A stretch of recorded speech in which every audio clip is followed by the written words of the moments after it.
We're going to have a tour of St. Mary Magdalene Catholic Church, and we will begin in the chapel and go throughout the whole church. That actually was dedicated in 1968. Previous to that church, there was a church that was built, an old wooden church that was built in 1917.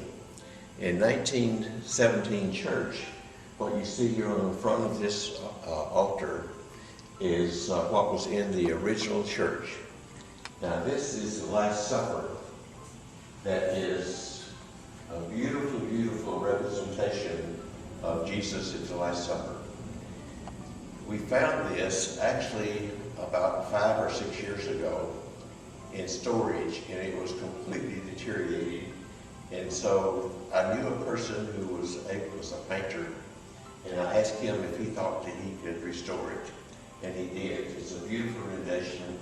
So if you're ever at time and you don't feel too embarrassed, just come here and kneel down or actually lay down in front of it and look at it. It's in very, very much detail. This altar was also in the church that was dedicated in 1968, as was the tabernacle and the stand on which it stands, and the baptismal font. So all of these items were in the church that was dedicated in 1968. Father Bill Steele was the pastor at that time in the church. We looked at several different items that we wanted to be installed in the church, and we looked at the stained glass windows.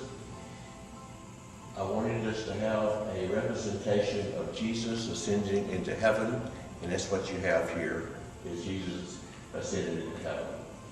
Now Jesus, at the time that he was going to ascend into heaven, was in Bethany, and he took the 11 apostles. Those 11 apostles he took to the top of the Mount of Olives, and actually from the Mount of Olives he ascended into heaven. We have 6 of the apostles in one of the stained glass windows and 5 in the other. If we remember that there was only 11 apostles at this time in church history. Judas had committed suicide after he had turned Jesus over to the Sanhedrin and the scribes and the Pharisees. And the person who was to replace Jesus was a person by the name of Matthias, but he has not yet been identified. So 11 disciples. When we first put the chapel in, we did not have the statues of the Blessed Virgin Mary or the Sacred Heart of Jesus. And so we added those about a year later, and Mark Eisterhold built the stands as you see those statues on. I asked Mark if he thought he could do that, and he did. It's a tradition in the Catholic Church for us to light candles, but in the recent years, what's happened is in many, many churches, the lighting fixtures that you see here have replaced the candles. A couple of reasons for that. One of them is insurance, and the other is the heat that's generated by the candles. Then we have the Sacred Heart of Jesus and Our Lady of Guadalupe here. When we put the 4 stained glass windows here on the walls in the chapel, we actually did a survey and asked the people in the parish to select the saints that they would like to see here in the chapel. And we had 50, 60 different saints that were actually named, but the ones who got the most names were the ones that we have here. We have the Blessed Mother, and then we have St. Jude, we have St. Francis, and St. Therese with a little flower in here. Above those, we also have little indications of various things that help identify these saints. For instance, in the Blessed Mother here, we see the sword piercing her heart up above. which is what Simeon said to her, that a sword will pierce your heart. And of course it did when her son had his heart pierced. We know that it was the same as piercing her heart. But this is our chapel. We started out with chairs in here, and a couple of years ago we actually replaced them with pews, and as a result of that we could actually seat more people, and I think it's more convenient for the people. This picture hanging on the wall is known as the Holy Face of Jesus. It was donated to the parish by the Knights of Columbus. It's the cloth in which Veronica wiped the face of Jesus during the time of the Stations of the Cross. This is the priest's sacristy. This is where the priest vests, and in doing so we have in here all of the vestments that the priests wear, the various colors. This is the Easter season that we're in at this particular time, and that is either white or gold. So you'll see the priests wearing either white or gold during this particular time. We also have ordinary time, which is green. We have the purple vestments, which is for Advent and for Lent. We have the red vestments that are for confirmation, for Good Friday, and the various masses that we celebrate for the martyrs of the church. Those are here, and we also have the albs for the priest. On this side, we have the albs and the vestments for the deacons, and those albs and vestments are actually match in color with what the priest wears. You have here, these are called stoles. This is what the priest wears when he's celebrating Mass, the stoles that are matching the vestments that he's wearing. For instance, he would wear a white stole if he had on white vestments and so forth. Here we have the various books that are used in the Mass. The rites books. The rites would be like the rite of the Eucharist, Holy Communion, the rite of confirmation, the rite of baptism, and so forth. And we have the books here to support that. Here we have lectionaries, and these are the lectionaries where we read at each Mass that we celebrate actually items from the Old Testament, the New Testament, or from the letters of the Acts of the Apostles. And articles that we use for celebration of the Mass. This is called a chalice, and this is holds the precious blood. And in doing so, those are used during each one of the Masses. This is a ciborium, and a ciborium is what we use in the tabernacle, where when we have the Eucharist to be reserved, is put in the ciborium and put in the tabernacle.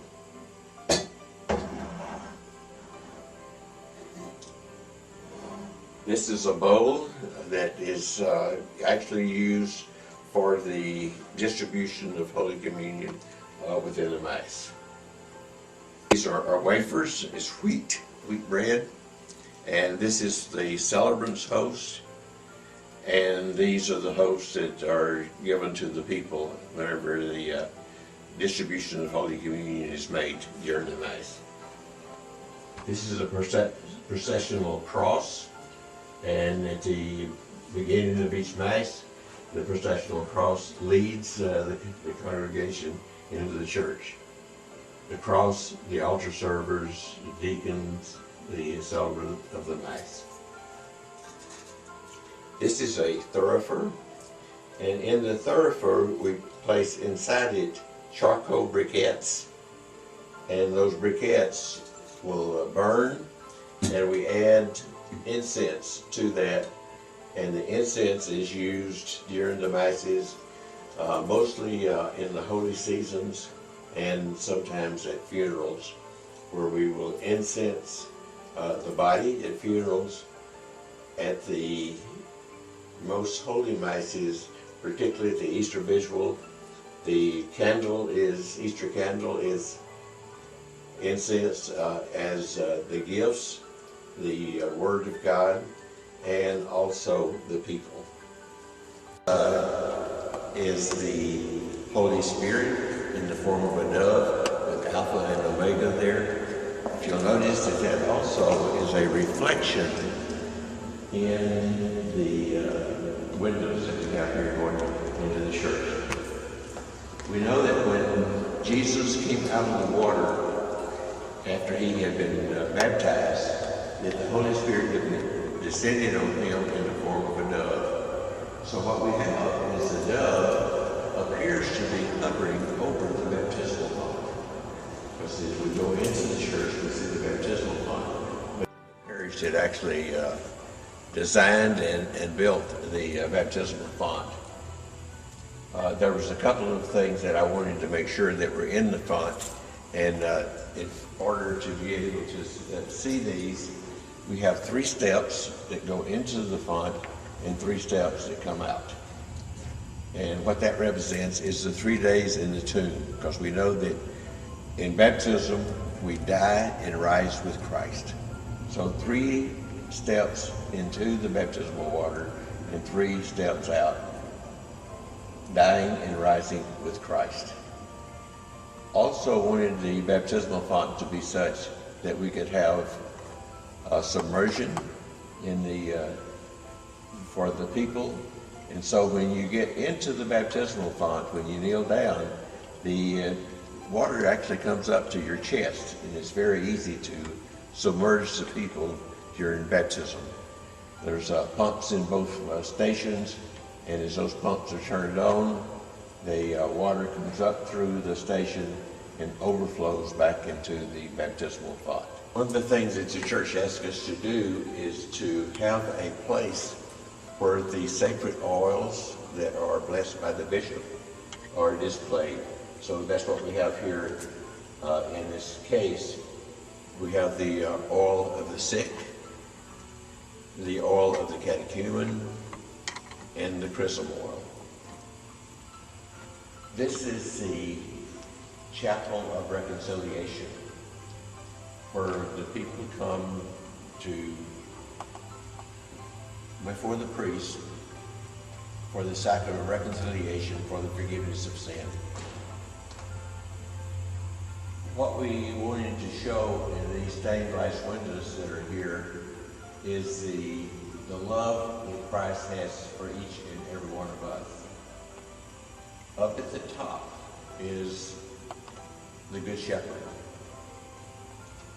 It depicts to us that Jesus went out to search for the sheep that was lost, and actually he found the sheep, put it on his shoulders, and brought it back, and they had a great celebration because the sheep was lost has been found. And that's certainly what happens in the sacrament of reconciliation. The prodigal son here on the left is the young man that told his dad that he wanted to have everything that was coming to him. His dad gave him his inheritance. He left, squandered it away, lost everything, and then actually had nothing, not even food to eat. And then he thought that he would come back to his father and ask for forgiveness. His father received him and told the people who worked for him, said, put sandals on his feet and put a robe around him, for this son of mine who was lost has been found. That was dead is now alive. Here we have the woman at the well. This woman came every day to the well, and she came there to get water. And what she did is she came at noon because she was a great sinner. Most of the women that came to the well, when they came early in the morning before anybody was there. But she, because of her background, felt like that she could not come with the other women, and so she came later in the day. And at this particular day, Jesus was there at the well. And Jesus asked her for water. And she said to him, "How can you, a Jew, ask me, a Samaritan woman, for water?" Because Jews do not talk to Samaritans, nor do they talk to women in public. And then Jesus tells her, "If you knew who was asking you for a drink of water, you would ask me for a drink of water, and I would give you a water that you would never be thirsty again." And then Jesus begins to tell her all about herself. And then she goes off and tells others in the city, "Come and see who I have found. That this person now has told me everything about myself. He must be the Messiah." So actually this woman was the first disciple of Christ. A disciple of Christ is a person who goes out and brings others to Christ. And that's exactly what she did. Here we have on the door, Jesus and the children. And what we did with the children is we wanted to have the different ethnic groups that we have in the parish. And so we had Anglo, Asian, Hispanic, and Afro-American. And they're all gathered around Jesus.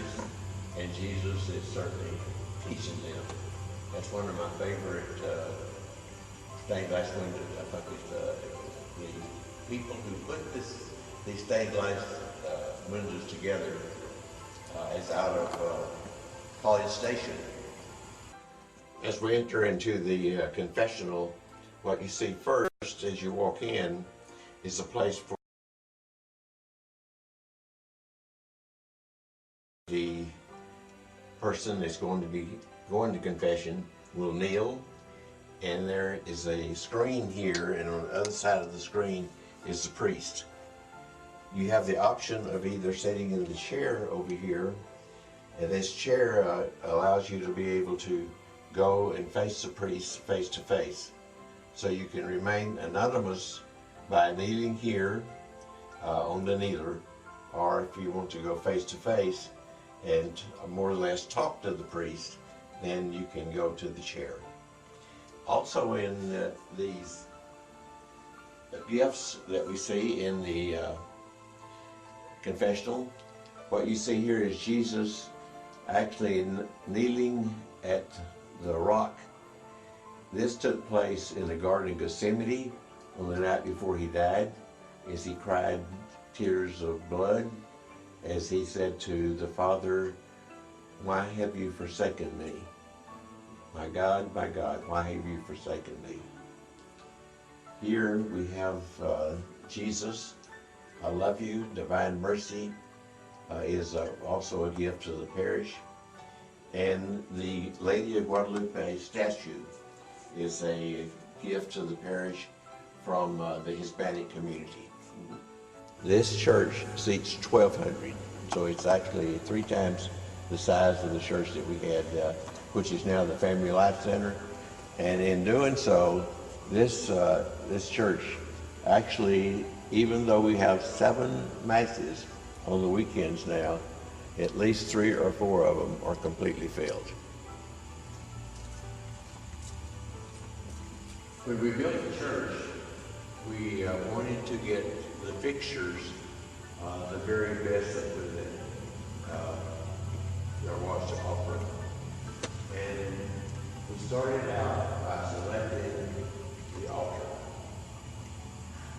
This altar also has the Last Supper, of which we see that Jesus is having a supper with his friends, and it was at this Last Supper on the night before he died that he actually had the first Eucharist.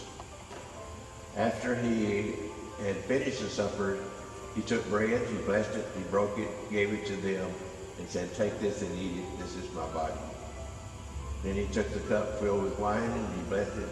He said, "Take this and drink from it. This is a cup of my blood, the blood of the new and everlasting covenant. It will be shed for you and for all, so that sins may be forgiven.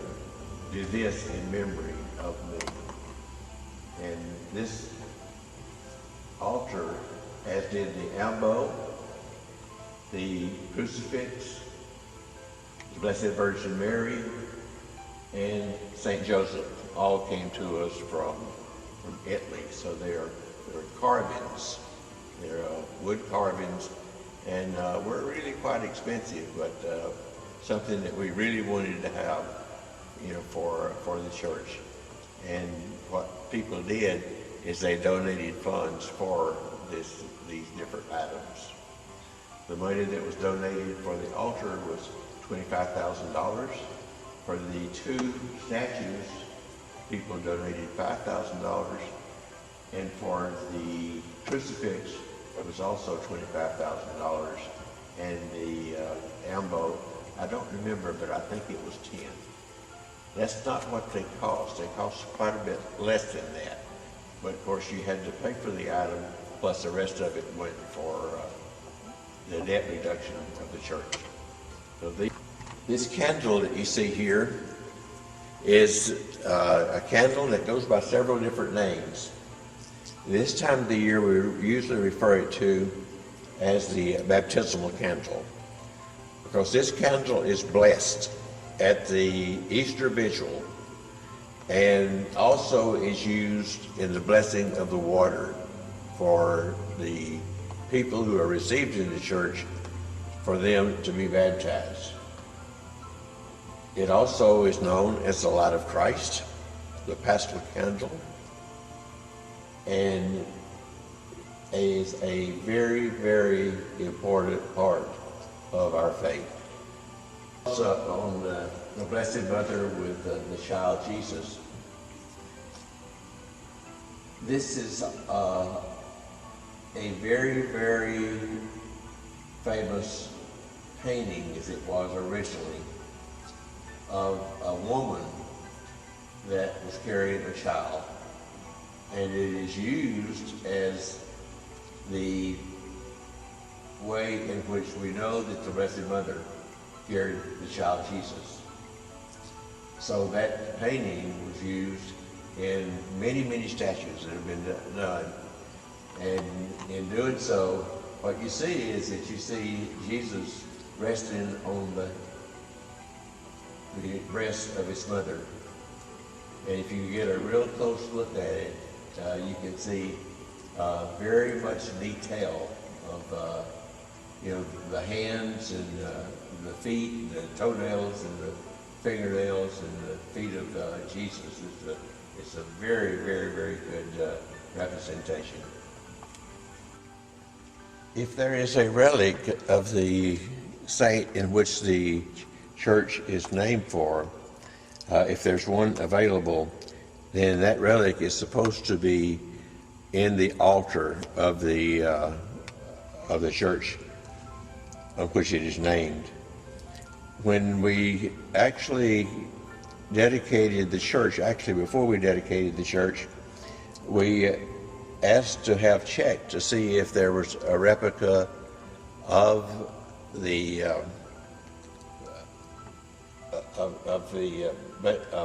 St. Mary Magdalene. And so what we did is we contacted Rome, the Vatican, and got this relic.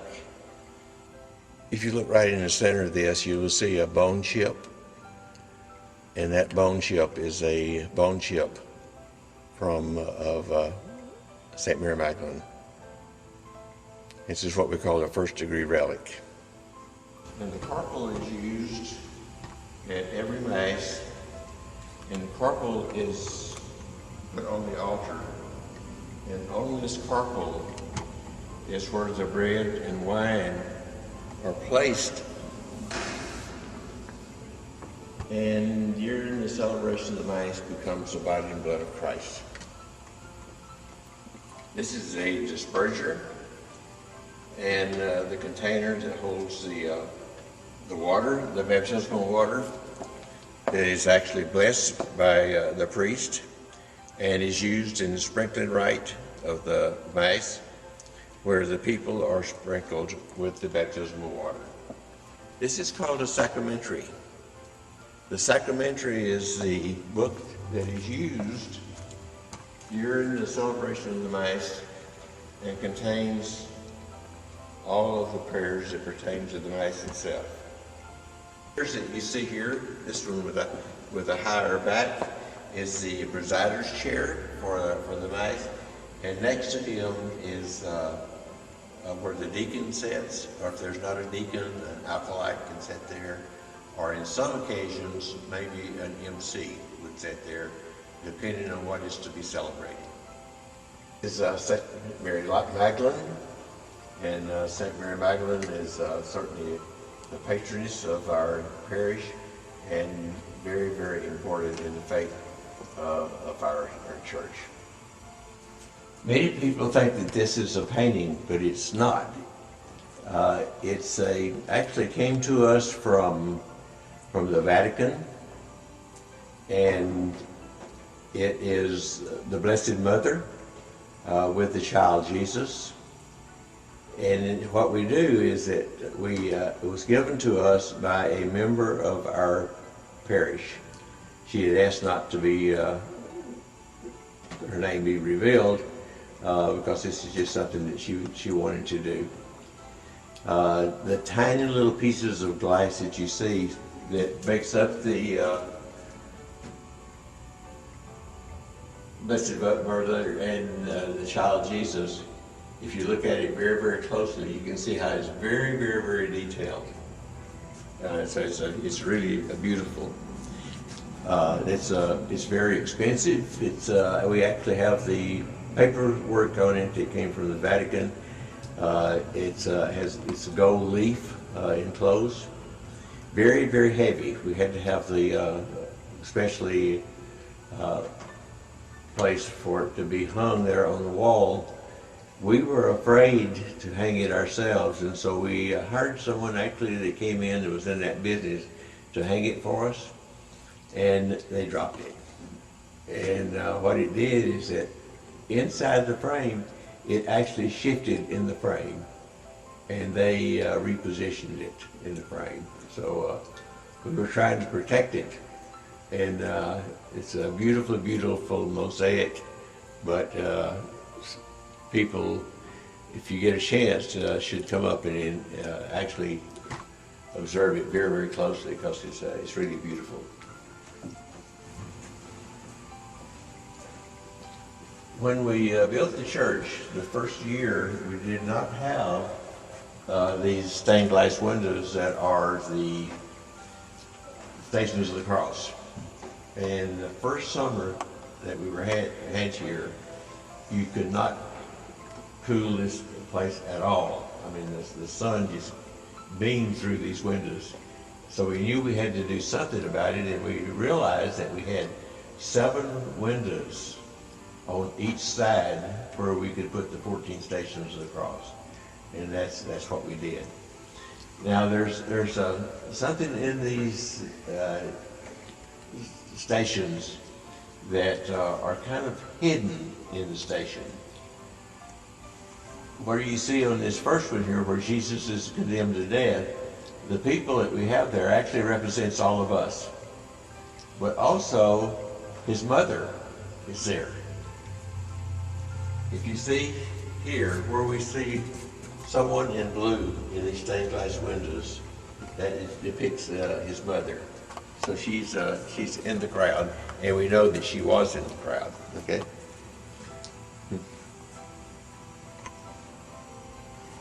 You see, here's Mary in the crowd here. We don't usually talk about her as being there, except in the 4th station where it says that Jesus meets his Blessed Mother, but she is in some of these stations. She's down here.